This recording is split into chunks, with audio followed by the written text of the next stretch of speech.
আসসালামু আলাইকুম।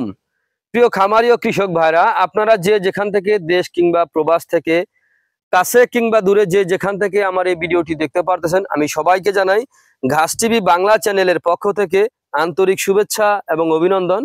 এই যে আমার সামনে যে ঘাসটা দেখতে পারতেছেন, এই ঘাসটার নাম হচ্ছে আমেরিকান গুয়াতিমালা হাইব্রিড ঘাস। এই ঘাসটা কিন্তু খুবই ভালো, উন্নত জাতের উন্নত মানের ঘাস।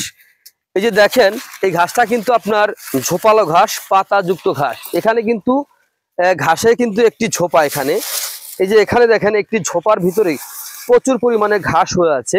কিন্তু এরকম ঘাস যদি আপনার থাকে তাহলে কিন্তু আপনার গরু ছাগল পালন করতে আপনার কোনো অসুবিধা হবে না। এই ঘাসে খরচটা একেবারে কম, লাভের দিকটা বেশি।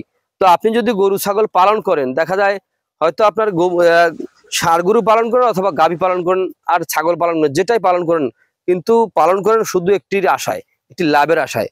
যদি আপনার দেখা যায় লাভ যদি না হয় ভাই, তাহলে সেই পরিশ্রমটা করাটাই বৃথা। তো আমি বলবো, আপনারা যদি ঘাস আগে চাষ করেন তারপরে খামার করেন, তাহলে ইনশাআল্লাহ আপনার খামারে কখনোই লস হবে না। কারণ ঘাসে খরচটা একেবারে কম, দানাদারে কিন্তু খরচ অনেক বেশি। তো আগে ঘাস চাষ করবেন, তারপরে খামার করবেন। এরকম যাদের ঘাস চাষ করলে আপনার কখনোই লস হবে না। তো প্রিয় দর্শক, আপনারা যে যেখান থেকে আমার এই ভিডিওটি দেখতে পাচ্ছেন, যদি আপনারা আমার এই ঘাসের কাটিং অথবা চারা সংগ্রহ করতে চান, তাহলে আমার স্ক্রিনে দেওয়া নাম্বারে যোগাযোগ করবেন। আর এই ঘাসটা যে কোনো জমিতে আপনি রোপণ করতে পারেন, যে কোনো মাটিতে, কিন্তু উঁচু স্থানে হতে হবে, যেখানে জোয়ারের পানি অথবা বৃষ্টির পানি হচ্ছে আবার চলে যায়, এরকম জমিতে আপনি রোপণ করতে পারেন। তো সকলে ভালো থাকবেন, সুস্থ থাকবেন। আল্লাহ হাফেজ।